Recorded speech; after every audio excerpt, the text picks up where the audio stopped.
Now that you've had the chance to read the example of the critically written Bygate report, let's explore the ideas in it in further detail. First of all, what is writing critically? Well, it involves analysis and it involves evaluation. Now, analysis means examining something in detail to assess its suitability. And evaluation means making a personal choice and giving your reasons. Try not to confuse critical writing with description. You may need to give background and factual information when you write, but actually the purpose of writing at university is to encourage you to think for yourself and express your own ideas about what you're learning, not just describe the way things are. So, the first paragraph, highlighted in red, establishes the context for the report.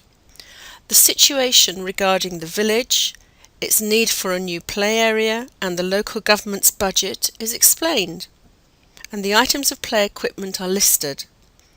It's very clear that the writer understands what she has to do in this report.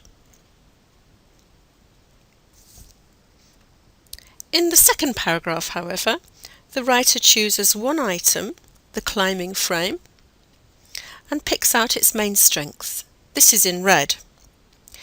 These are that it's popular, challenging, and useful for developing physical skills. She also discusses a drawback, that younger children need to be supervised when using it.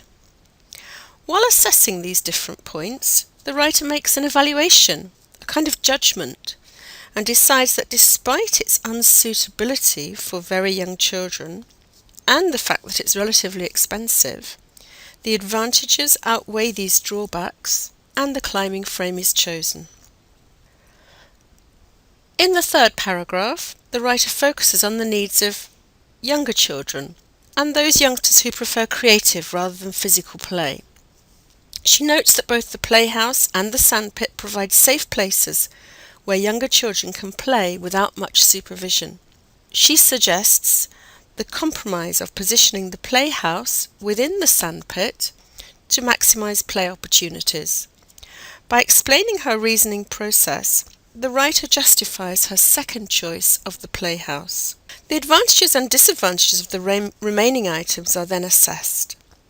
The writer decides that the seesaw is too limited, as only 2 children in theory can play on it at any one time, so it's rejected.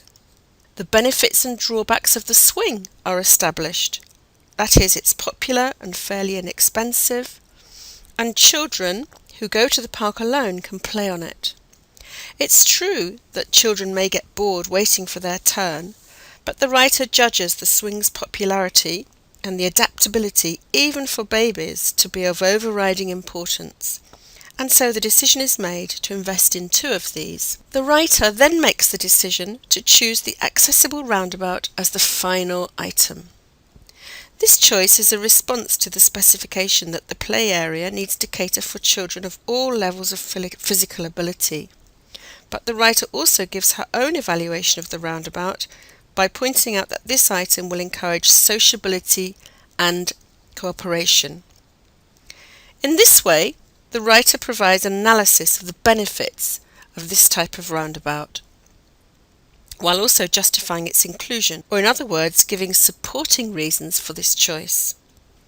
The benefits of the slide, that is that the turns are quick, and both older and younger children can use it, are referred to, but since the project has reached the limits of its budget, the writer suggests another compromise, that is, a small slide as part of the climbing frame. The final paragraph sums up the recommendations and concludes that it is within budget.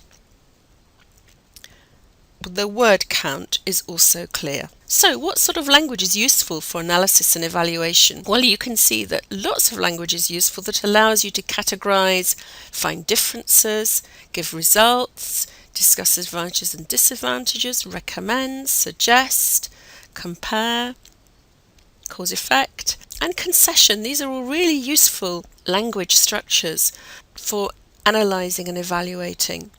Concession means that you're saying that although one thing is true, something else is also true, and the second thing that's also true is more important than the first thing. We're going to be looking at these language items in more detail later on in the course in Unit 4. But I just want you to notice for now how useful they are and how useful they have been in this report. Just a final word about critical writing. We've noticed that depth of analysis, that is, understanding the input very well, leads to reasoning. The fact that you've been able to go to the wiki, analyse the characteristics and the differences and the similarities between all those items of play equipment means that you can then reason. You have evidence on which to base your critical judgments. Now, in this task, your reasoning came from your background knowledge about playgrounds. On your degree, and certainly later in this online writing course, your reasoning will be based on your analysis of academic sources. You'll see how this is done in Unit 4 when you study an example of a successful academic assignment.